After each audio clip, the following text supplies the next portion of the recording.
ছাত্রছাত্রীদের উপর অনলাইন গেমের কুপ্রভাব।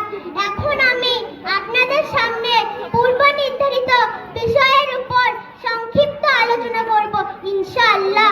বর্তমান যুগে অনলাইন গেম ছাত্রদের জীবনের একটি গুরুত্বপূর্ণ অংশ হয়ে উঠেছে।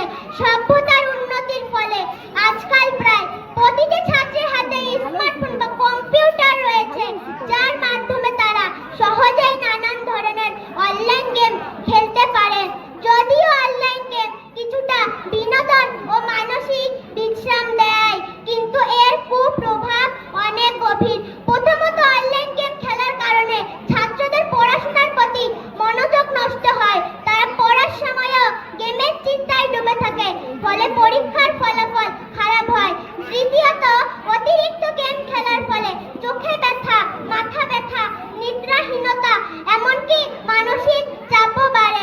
তৃতীয়ত, অনেক গেমে সহিংসতা থাকে, যা ছাত্রদের আচরণে খারাপ প্রভাব ফেলে এবং তাদের বাস্তব জীবন থেকে দূরে সরিয়ে দেয়। এছাড়াও অনলাইন গেম আসক্ত হয়ে অনেক ছাত্রদের সামাজিক সম্পর্ক থেকে বিচ্ছিন্ন হয়ে পড়ে। তারা বন্ধু-বান্ধব বা পরিবারের সঙ্গে সময় কাটানোর বদলে সারাদিন মোবাইলে গেম খেলতে ব্যস্ত থাকে। এতে তাদের সামাজিক দক্ষতা ও মানসিক বিকাশ বাধাগ্রস্ত হয়।